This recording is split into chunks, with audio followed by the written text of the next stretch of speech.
Hello everyone, this is David, and tonight's movie that we watched is the 1995 movie Proteus.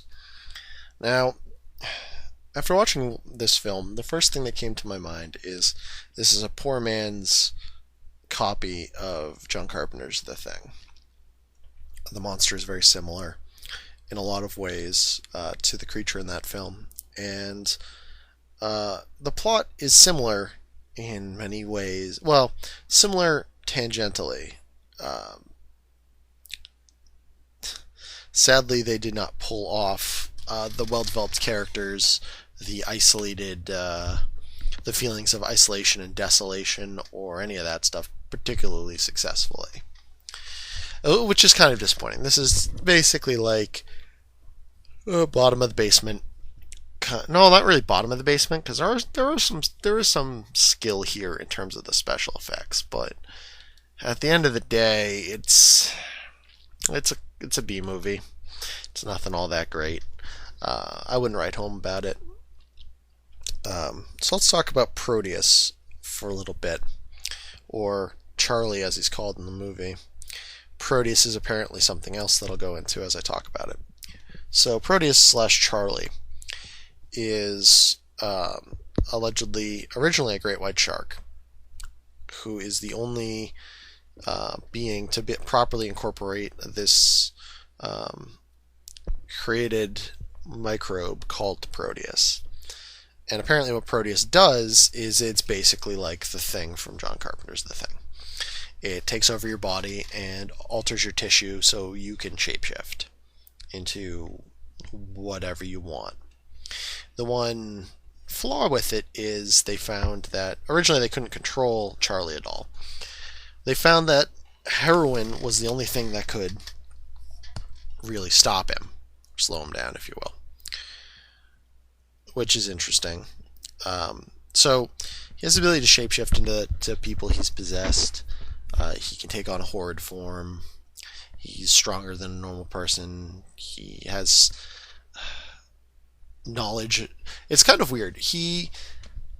It's kind of like the souls of all the people he absorbs are still inside of him, and they can assert control if the primary personality loses control. It's really kind of weird the way it works. So as opposed to like The Thing, where once it takes you over, that's it. You're a thing now. This one, it's more kind of, there's only one guy. There's only one entity. And everyone is a part of it. They're the sort of gestalt organism. But their parts are still in there individually and can reassert themselves. It's really kind of bizarre. And at the end of the film, it takes on this giant monster form where it has like the head of a shark, and it's kind of vaguely humanoid. It has like a big, like, stumpy arm and tentacles. It doesn't have legs or anything. It moves around on tentacles, apparently. It's fairly large. And yeah, that's about all there is to say about it. It's addicted to heroin, which is unfortunate because that's how they ended up destroying it. But let's get to this movie. So, a group of 6 heroin smugglers are running away from something. It's kind of, I don't remember exactly where they were. Somewhere in the Pacific. I believe it's an Asian country, but I'm not positive on that. It could have just been Australia. Not 100% sure. They said something about ripping off, I believe, the triads, so those are people you don't want to fuck with. They're fleeing on this boat that apparently has like 600 kilos of heroin on it. It's a lot of fucking heroin. And they're going to bring it somewhere. Well, in the opening credits, that doesn't go so hot because the boat explodes and sinks. No reason is given why, it just does. And they are on a life raft in the middle of the ocean. They bump into an oil platform. They go up to investigate. Turns out the oil platform isn't producing oil. Rather, it's some sort of research facility. A lot of strange stuff is going on. They find genetic readouts. They find slime. And every once in a while, it cuts to this monster vision of this something chasing this guy. It eventually gets him. So that's a thing that happens, and they eventually settle to stay there for the night. Turns out this is where Charlie lives on the station, and he picks off one of the guys pretty quick. Excuse me. Picks off one of the guys pretty quick. And then it's kind of like this mystery of investigating it. What's going on this crazy thing. They find this crazy scientist who tells them to leave. Turns out that's Charlie in disguise. I mean, it's going back and forth. More people get picked off or converted into monsters. They find more people on the ship that are in fact Charlie, and then shortly after he turns into the monster. You figure they would have learned by now, but they don't. Eventually, there's only two people left. Alex and I believe Linda. Yeah, Alex and Linda. And more people show up for some reason because they send a distress call. And Charlie kills all the people that show up. They're basically the owners of this biotech firm. And they brought a bomb with them to blow the place up. I don't know why they would do that, but okay. Brought a bomb and a helicopter. And Charlie turns into his final form. And there's a fight. And they end up lighting him on fire. They lure him away with the heroin.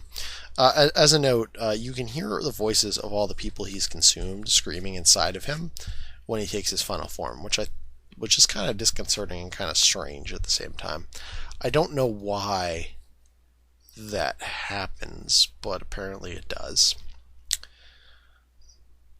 And they lure him out with the heroin. They cover him in gasoline. They shoot a flare at him, light him on fire, and he burns. They get on a helicopter somehow. I'm still not entirely certain because they were inside the facility while it was exploding. And then they're just on a helicopter flying away.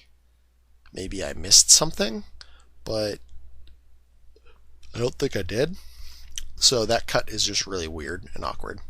And it turns out they're going to fly him back. Turns out Alex, the main character guy who's Australian, is a cop.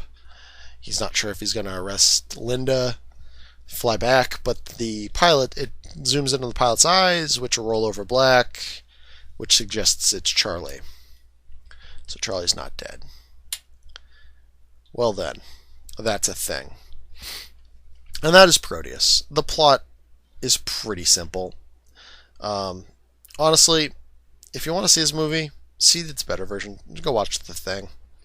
I don't really recommend this one. It's not great. The plot isn't really all that interesting. The kills aren't really all that interesting. The monster doesn't really do all that much. You're constantly aware that whatever it is the monster. The false pretense is bare bones at best. Like, if you have two brain cells to rub together, you can figure out that the thing talking to them is the monster. It's kind of disappointing in that regard. The one interesting part is the fact that it does kind of suffer from, apparently, split personalities, in that every time it consumes a human, it kind of consumes their personality, and those personalities can reassert themselves. And that's kind of strange and unique, but they don't really play with it enough.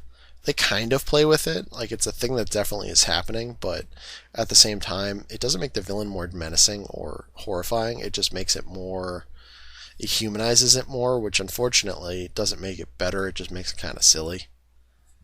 It's like, oh, this is obviously a monster, but it's a monster that thinks it's this person. Great. So that's about all there. I don't really recommend it. You can check it out if you like it. If you really like The Thing, already seen it, you want to see something similar, go for it. It's not offensive or terrible. It's just not great. It's below middle of the road in my opinion, but it is what it is. Anyway, so I guess we'll see you next time, and good night.